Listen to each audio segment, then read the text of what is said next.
Ladies and gentlemen, welcome to WrestleHorror.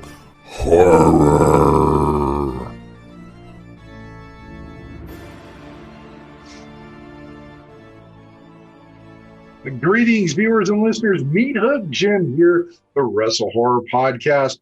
With me, as always, my co-host, Donnie Hoover. Donnie, it's been a really busy week, and this is going to be a short show, unfortunately. Oh, yeah, absolutely. Like I said, my brain's scrambled right now and going in a million different directions. It's show week for wrestling promoters. You guys know what I mean. So it's been kind of crazy. And, by the time you guys hear this, actually, the show will already have happened because we are recording this on a Saturday and the show is tomorrow on a Sunday. And you're not going to hear this until Monday. So, right. That's a time crunch podcast episode right there. It is. And, time just got away from both of us this week. Like you said, you're prepping for the show and everything. You're in promoter mode. And I've been working my ass off down here, and just things got away from us. So we apologize. We just wanted to make sure that you guys knew that we still cared about all of our fans out there, and we wanted to get some content out to you anyway. And, that's a good segue because this has been a weird week for pro wrestling. Oh, yeah, absolutely. Earlier this week in AEW, the whole pizza cutter debacle. I mean, what are the chances of Nick Cage bringing out a pizza cutter and then them cutting to a Domino's commercial? I mean, right. Yeah. What's up with that? Yeah, I'll say Domino's. I think they're missing an opportunity here because they're complaining about it and trying to get some kind of statement out there that they had nothing to do with it. And I was like, man, I'd be all over that. I was like, it made me want to order some Domino's. and that's my question. They say it was done inadvertently, but I'm not sure. Yeah. I mean, say it's neither here nor there. I don't think they'll ever be able to prove it either way. Right. And it's going to be he said, she said, and with all the promotions out here, and I've got to throw this out there. Now we're getting this buzz that the WWE is trying to push things about the whole Domino's pizza cutter incident in a bad light for AEW. And bear in mind, this is just rumor that I read. I don't bank on this, but it's just rumor. But I mean, do you think maybe the WWE had, was kind of pushing to try to get some bad publicity, or? Oh, it's possible. I mean, the business is business, and Vince has, never been known to be the nicest guy when it's business out there. And I mean, like I said, I kind of, like I said, I still think Domino's is missing the train here. Cause I mean, just like with the Twisted Tea commercial, that debacle with the Twisted Tea where the guy smacked the other dude in the face with it. Right. I mean, that put Twisted Tea on another map. Now there's billboards everywhere and everybody's drinking Twisted Tea. And it's like, it ramped up their sales probably to the moon, I'd imagine. And like I said, I think Domino's, by going against it, is kind of missing the boat. They should just jump on board and be like, hey, whatever, pizza cutters will cut anything. Domino's pizza, 4 heads, don't matter.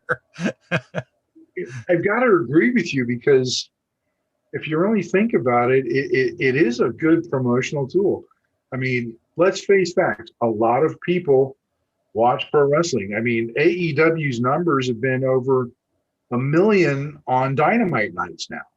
So why would you give up that opportunity to get your product out there in an media avenue that a lot of people watch? Yep. I agree 100%. See, I already got a good gimmick in my mind. They need to take the Noid and then put a pizza cutter in his hand with red to where it looks like blood, but then they can just say it's just pizza sauce. You see? I guess we want to avoid the Noid, right? Right. See, there's $1 million idea right there, Domino's. I want credit. That's right. And we've got it recorded. So, and timestamp, it is July 31st at 8 p.m. So there's our timestamp. Right.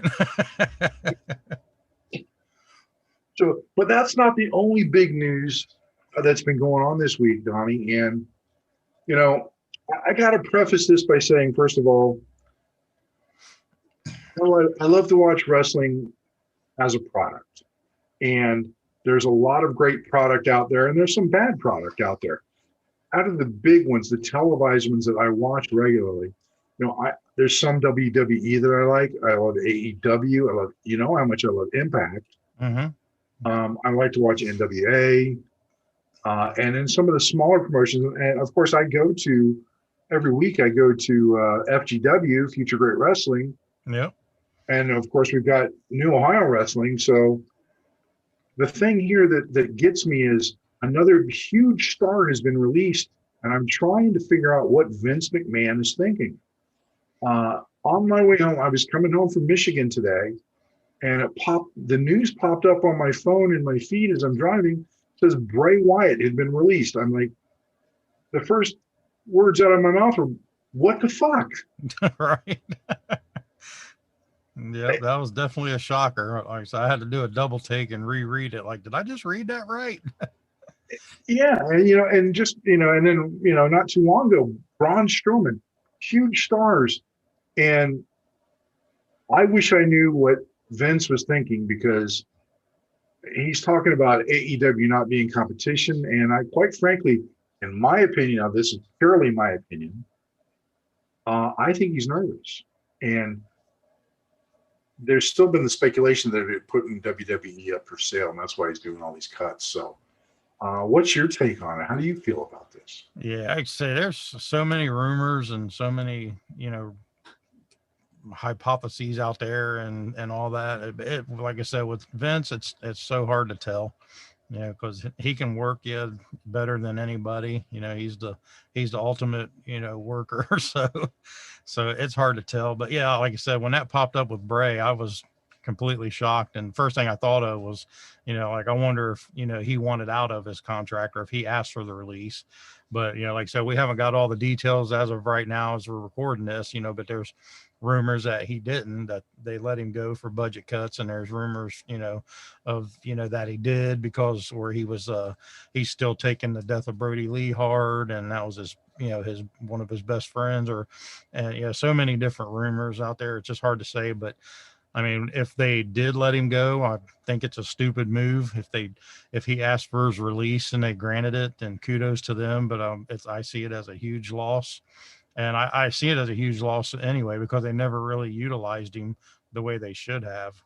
I mean, the Fiend gimmick was good, and they ran with it for a little while, and then Alexa Bliss kind of stepped in and took the ball and ran with it. But I mean, in my personal opinion, just as me as a wrestling fan, I thought the original Wyatt family gimmick was pure gold, and I would have ran with that until the wheels fell off.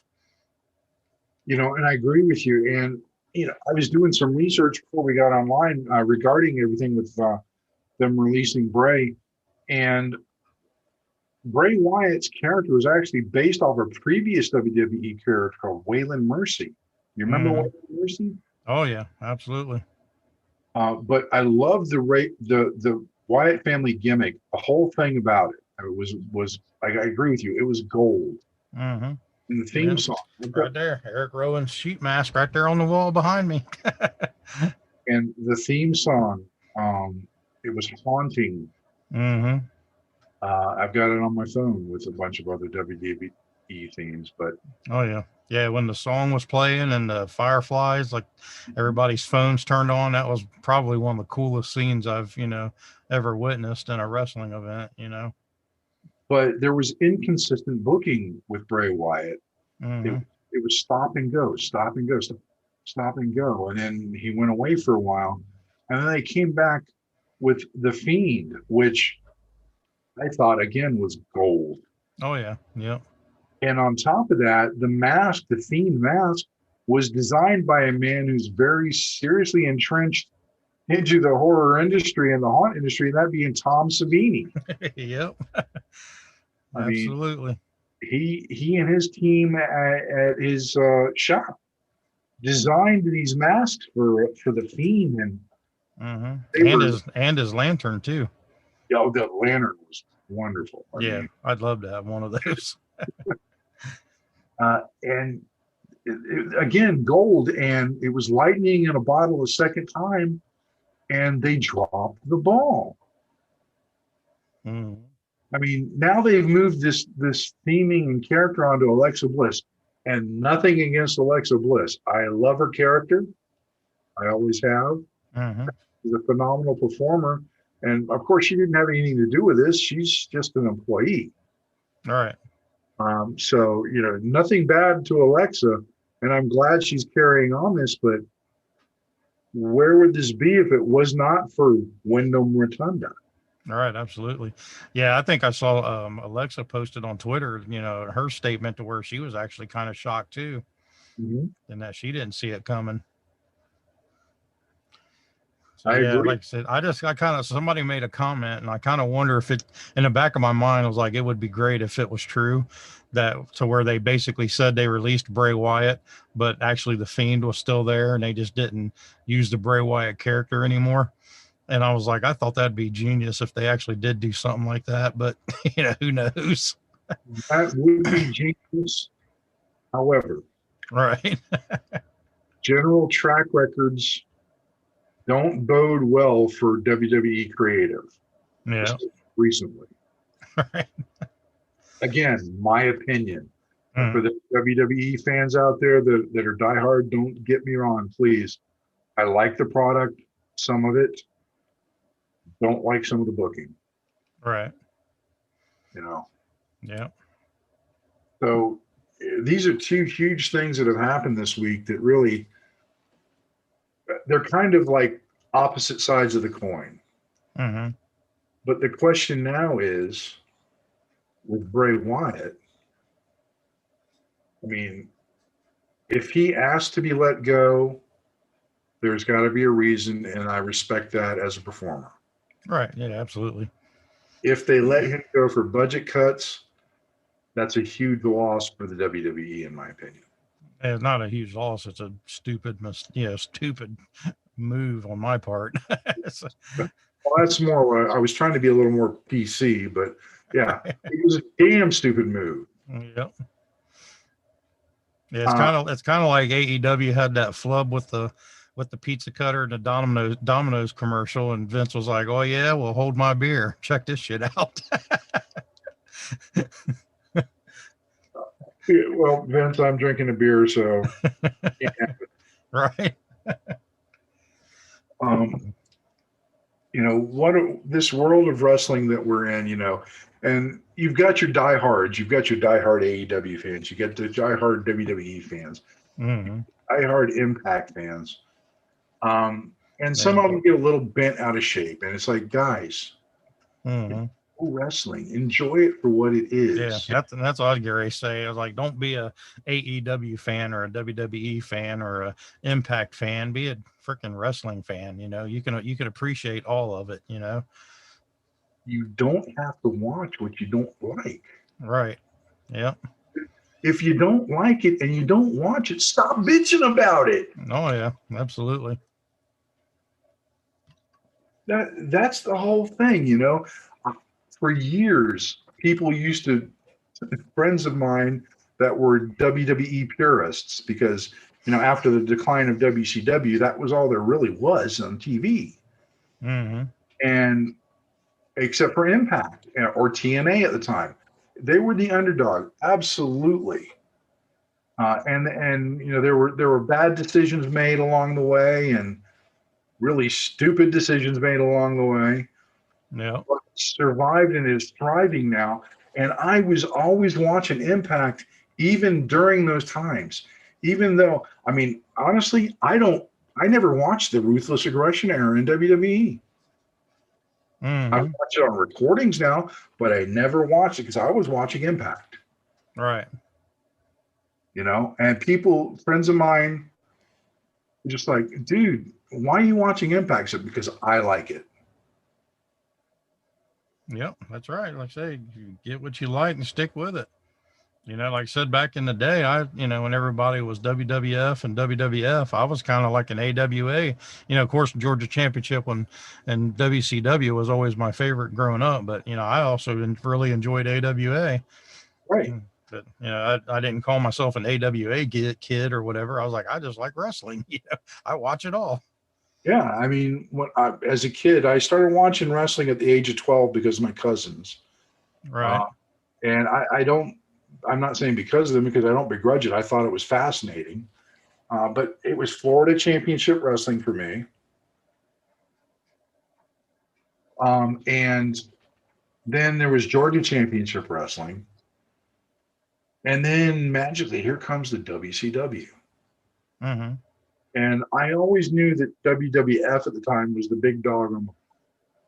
I mean, quite frankly, you can't deny what Vince has done. He single-handedly destroyed the territories. Right. Yep. Which was a bummer because I liked the territories. Mm-hmm. I thought it meant for better storytelling and more freedom for the talent. But aside from that, it was always, like I said, WCW was my go-to. I did watch, and during the Monday Night Wars, I was flipping back and forth all the time between Raw and Nitro. Yeah. So the wrestling out there, and if you enjoy wrestling, enjoy it. Don't down somebody because they watch a different product because they like it. That's right. all. Yep.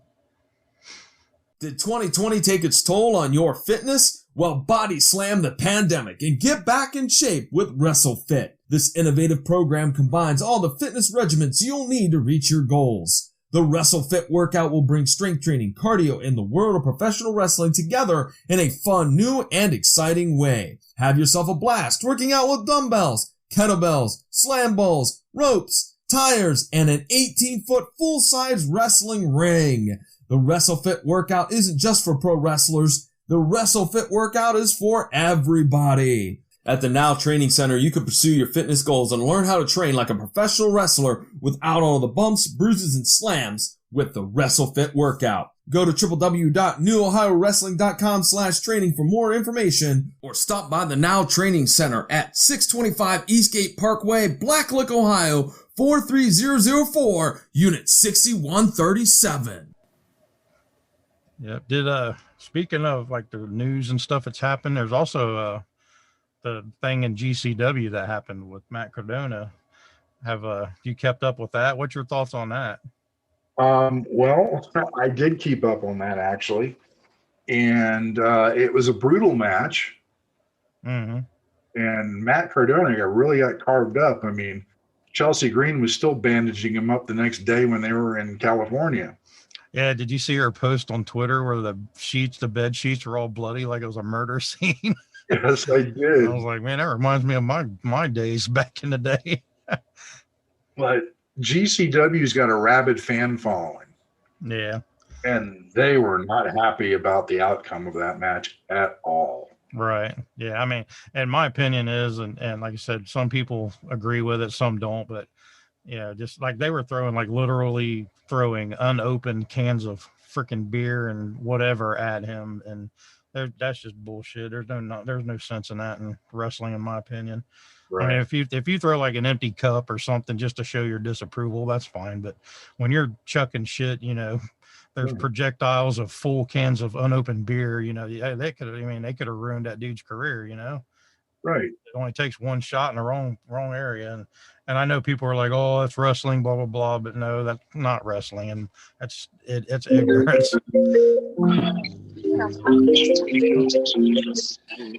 I'll see there's wrestling fans calling to tell me I'm wrong. Look at that. But, I mean, I love seeing the heat.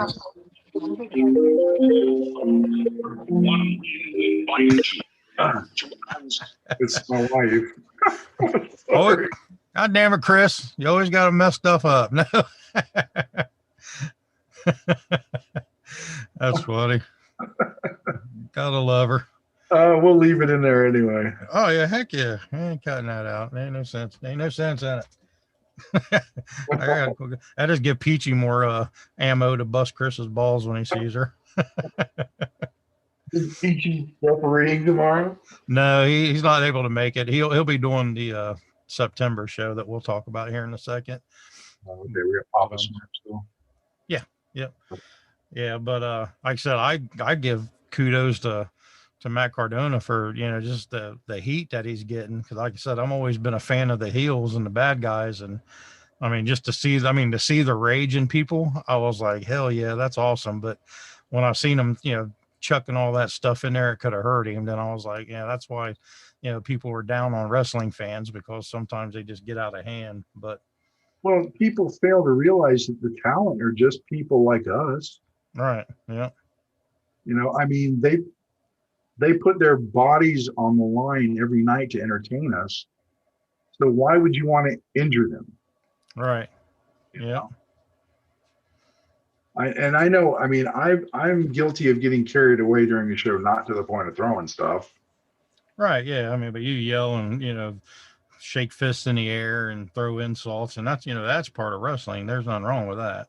Yeah, and you know, maybe you and I have a different look on it because we see it from both sides of the equation. Right. But for those people, and there are people out there that still cling to kayfabe, and you know, there's people out there that, I hate to say it, but they really believe it's real. Yeah.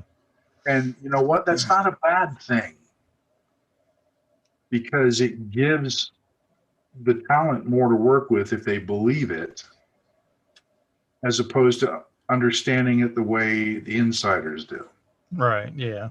Yeah. And if for people that's listening that doesn't know what we're talking about, you know, just go to YouTube and just, you know, search for GCW, Matt Cardona, Nick Gage, and you'll find it. It basically, it was a, you know, a title match, and Nick Gage was the fan favorite champion, and Matt Cardona has been doing pretty good heel work there recently, and he ended up beating Nick Gage for the title.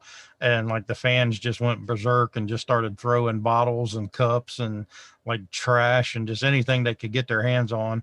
And it got like out of hand to where they were, like I said earlier, they were throwing like literal unopened full cans of, you know, liquid and beer and drinks and water bottles. And, you know, it was just a ridiculous scene. Oh, the ring was covered in trash. I mean, just covered. Oh yeah. And you know, again, that's why I said rabid fans. I mean, a lot of GCW fans remind you of ECW fans back in the day. Yeah.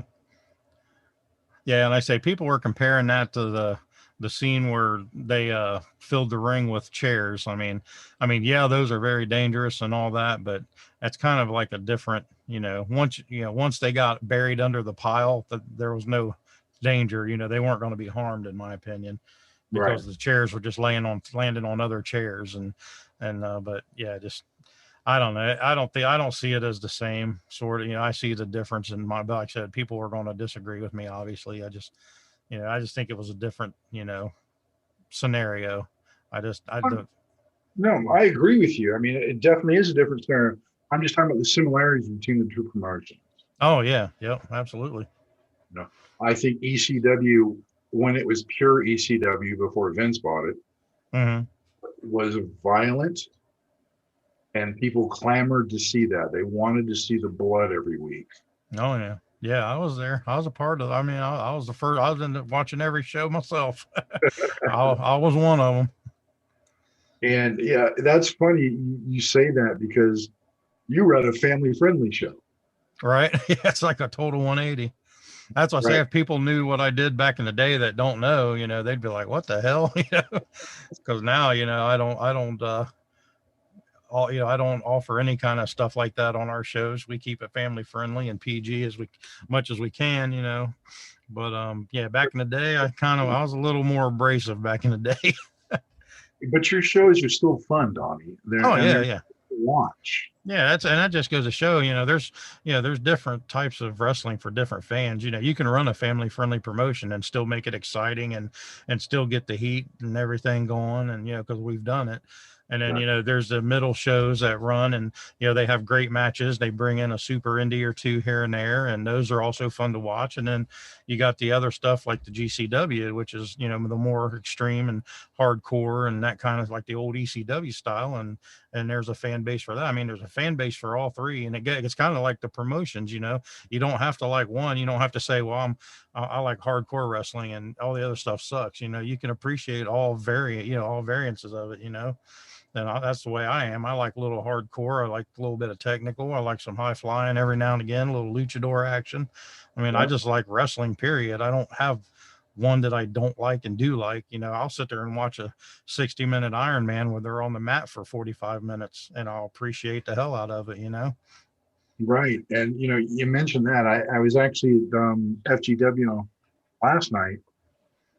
Some great matches went on, and what they had done is they called it the Ruthless Raffle. Mm-hmm. And they would bring the bucket with all the wrestlers' names around to different fans, and they would draw names, and they would immediately have to wrestle one another at that point in time. Mm-hmm. So it brought up some interesting combinations, and there was a couple of amazingly, really, really good matches, culminating in a 7-man gauntlet match that the Guiding Light won. Mm-hmm. But he went through 7 people. Wouldn't be 7 men. He went through. Well, Shauna Reed was in there, but all right. And Scotty Amos, and I can't remember everybody off the top of my head, but it was good. It was a good show. It was actually one of the better shows I've enjoyed recently. Mm-hmm. So, you know, there's something out there for everybody. Oh yeah, absolutely. And yeah, like I said, everybody liking all the different styles, and you know, and even if you just like one and you shit on the others per se, I mean, it's still, you know, all it's doing is, you know, in my eyes, you know, certain wrestlers are taking advantage of it. You know, just going back to Matt Cardona and the Bray Wyatt situation. If you think about it, you know, Cody Rhodes was mid-card level at best in WWE. You know, he leaves WWE, he goes to, you know, to Japan, he starts working indies in the States, and, you know, now he's on top, you know, his, you know, status just shot straight up like a rocket. Right. And then just like Matt Cardona, you know, I don't even know if he would even consider mid-card level, you know, and he had a couple decent runs and all that, but, you know, then he gets let go, and then, you know, now look at him, you know, his stock is rising real quick. And yeah, so just think about Bray Wyatt. You know, if they let Bray Wyatt go and he doesn't go to AEW and he just starts, you know, doing the indie scene or whatever, or going to Japan, I mean, Bray Wyatt could be the next biggest thing in wrestling, you know, which he was already getting a good push to do that in WWE until they quit, you know, doing it for whatever reason. But, you know, just, you know, if you think about it in that way, I mean, this could possibly be the best thing that ever happened to Bray Wyatt. Yeah. But, you know, there's something else you got to consider.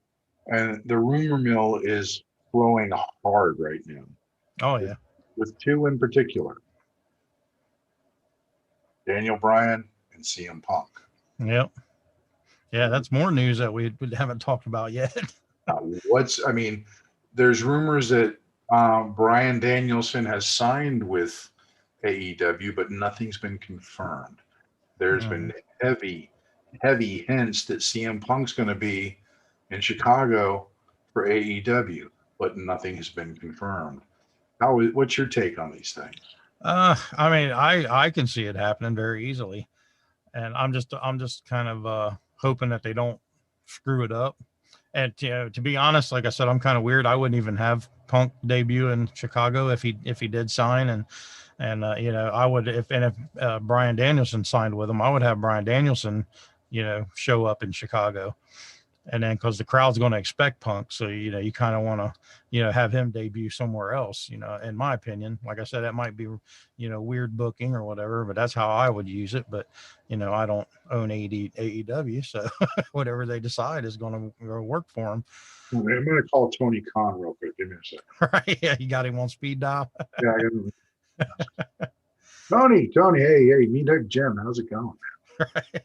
Hey, don't put Punk in the Chicago show. There you go. Serious, don't do it. Okay, trust me on this. All right. Talk to you later. See you. There it is. Now, if he doesn't show up in Chicago, it's because of you. That's right. You're going to catch the heat for it. So, let's steer the show a little bit differently. All right. Got another big show coming up. NOW has another big show coming in. Yeah, it's September 6th, and it's at the Obet Zucchini Fest. And believe it or not, the Obet Zucchini Fest is a pretty big festival here in Central Ohio. And they have, some big names that show up for concerts. And this year they're having Big and Rich. That's one of the big country groups that's going to be there, and they got some more. And this will be our first time working with the Zucchini Fest, and we're going to be on, be doing Labor Day, Monday. So we'll be there that Monday from 1 to 4. I was telling people 12 to 3 was our times, but it's 1 to 4. I was mistaken. Okay. But we're going to do a 3-hour show, and it's going to go nonstop, no intermissions or nothing. The show's free, so you just show up at the festival and we'll be there. And we're also that's where we're going to continue this. Like I said, the first match will be, excuse me, it'll be over by the time you hear this. But, this coming Sunday is going to be our first title match for the new tag team titles in the tournament. And it's going to be Warhorse against Cody Rhodes and Chuck the Truck. Will be Kurt. Or Cody Hawk. I still got Cody Rhodes on my mind. It's like for a second, I'm going, you booked Cody Rhodes? Right. Yeah. I still got that whole thing on my mind. But Cody Hawk, Chuck the Truck, and Warhorse. That's going to be the first match in the tournament. And then we're going to have another couple on the Zucchini Fest show. So it's that's going to be pretty exciting. And we're going to have about 10 matches. And, like I said, it's going to be a 3-hour show. We're going to run. If we run long, I'm sure they won't mind. But it's free. And again, it's the Obet's Zucchini Fest and September 6th. And we'll be there. It'll be our first year. Well, we've definitely got a pair of brand new shiny tag team belts. Yep, for sure. And we showed those off at Squared Circle Expo. Mm-hmm. And starting off with Cody Hawk and Chuck the Truck against Warhorse, it's going to be a barn burner, man. They had some heat on the last show, and Warhorse got stuck their nose where it didn't belong, and Chuck and Cody are looking for a little bit of retribution. Mm-hmm. Absolutely. So, I'm looking forward to it. I think it's going to be a good one. Oh, I get to announce it. And I'm definitely looking forward to watching that match because Cody Hawk. What can you say about Cody? I mean, oh yeah, we call him the trainer of champions.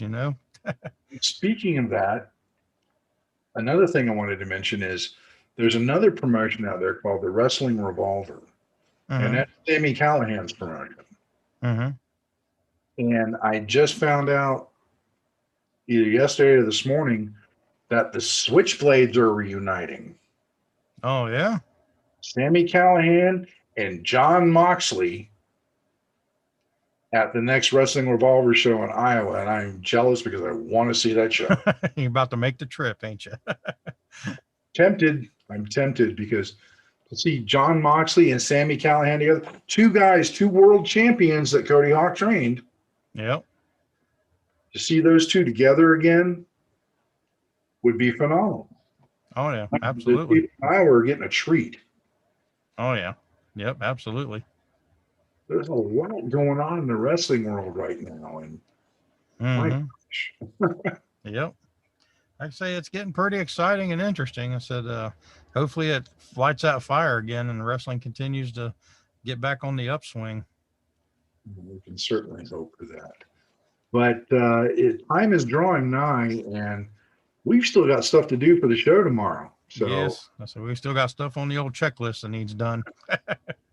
So, ladies and gentlemen, thank you so much for listening to WrestleHorror and putting up with my rambling and Donnie's rambling. Sometimes, we just we like to talk, and we try to fill you in what we can. And it's been a wild ride, and we're going to keep going. Yep, absolutely. Ain't going to stop anytime soon. So for myself, Meathook Jim, my co-host Donnie Hoover, we are the WrestleHorror Podcast, and we will catch you on the next episode. See you guys. Thanks for listening. Make sure you follow us on all of our social media outlets, Facebook.com/WrestleHorror, Instagram @WrestleHorror, Twitter @WrestleHorror, on YouTube at the WrestleHorror channel. And you can also find us on our website, www.WrestleHorror.com.